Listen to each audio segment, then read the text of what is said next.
जब घड़ी का काटा करता है 4 बजे का इशारा तो खबरों से हाई हो जाता है पारा। क्योंकि 4 बजे हम चक्रव्यूह के साथ आपके सामने पेश होते हैं और 4 ऐसे लोगों को चक्रव्यूह के चक्र में फंसाते हैं जिनकी पोल पट्टी सुनकर हर कोई हैरान हो जाए। नमस्कार, कैपिटल टीवी में आपका स्वागत है और मैं आपके साथ प्रिया बिस्ट। आज चक्रव्यूह के चक्र में फंसे हैं राम मंदिर पर हमले की साजिश रचने वाले आतंकी, सीएम योगी को बम से उड़ाने की धमकी देने वाला एक नेता, हिस्ट्री शीटर मुन्ना यादव और पुलिस पर फायरिंग करने वाले हमलावर। इन सभी का सारा काला चिट्ठा आपके सामने खोलते हैं और एक एक करके बताते हैं इनकी करतूतें।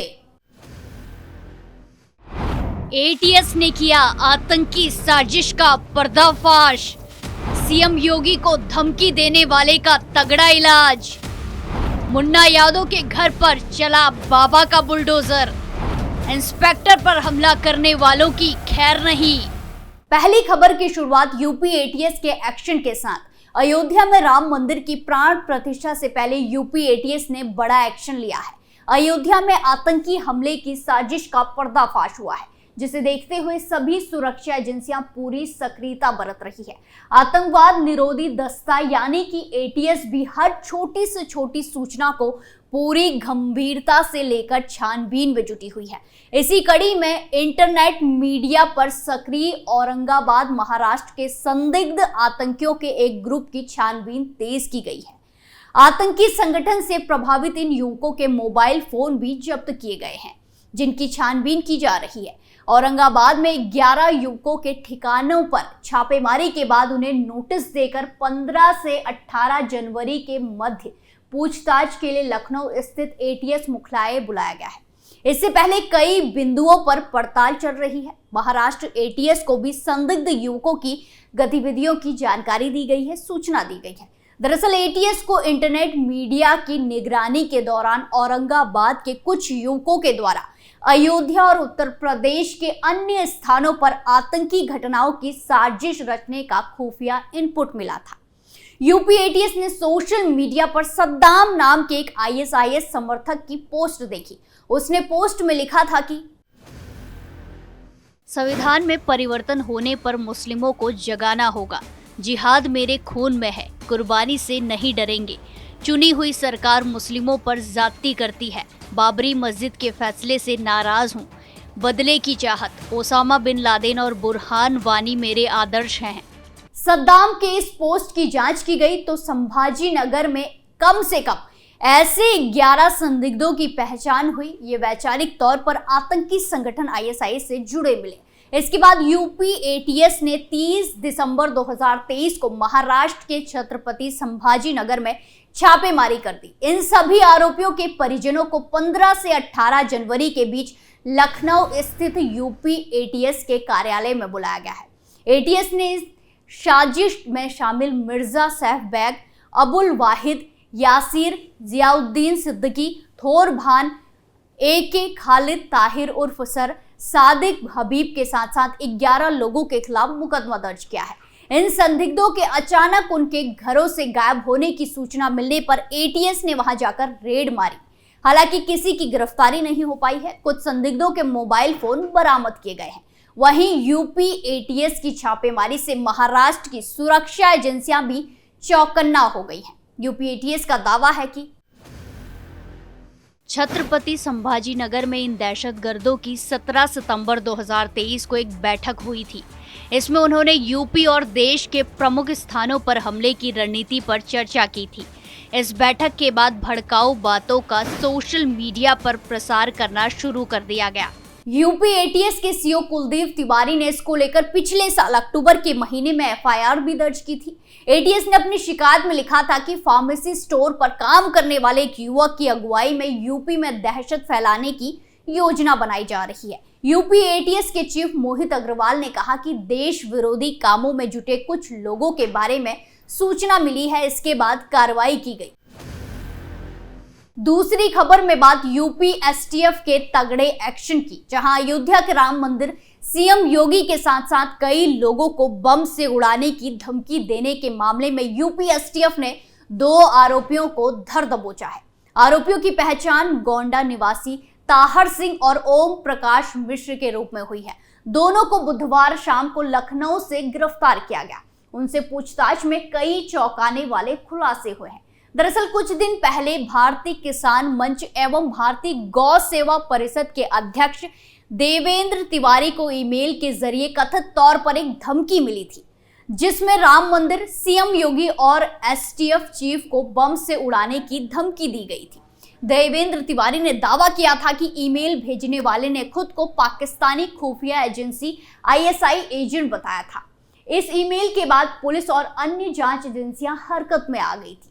अब इस मामले में 2 आरोपियों को गिरफ्तार किया गया है। वहीं आरोपियों के कबूलनामे के अनुसार देवेंद्र तिवारी ने खुद ही ये साजिश को रचा था। देवेंद्र ने सुरक्षा पाने और बड़ा नेता बनने के लिए अपने ही कर्मचारियों से खुद को धमकी भरा ईमेल करवाया। मेल भेजने के लिए उसने 2 मोबाइल खरीदकर दोनों को दिए थे। फिर मेल भेजने के बाद मोबाइल को जला दिया। इस मामले में देवेंद्र ने थाने में मुकदमा भी दर्ज कराया था। शिकायत के समय देवेंद्र ने अपने वीडियो बयान में कहा था कि जो मामले पहले से दर्ज हैं उसमें अभी तक कोई कार्रवाई नहीं हुई है, ना ही मेरी सुरक्षा को लेकर कोई कदम उठाया गया। उसने कहा था कि ऐसा लग रहा है कि मेरी हत्या के बाद ये लोग जागेंगे। लेकिन अब मामले में ताहर सिंह और ओम प्रकाश मिश्रा को गिरफ्तार कर लिया है। फिलहाल मुख्य साजिशकर्ता देवेंद्र की तलाश अभी भी जारी है। अगली खबर में बात बाबा के बुलडोजर की, जहां उत्तर प्रदेश के कन्नौज जिले में सिपाही के हत्यारे के घर पर कन्नौज प्रशासन ने बड़ी कार्रवाई की है।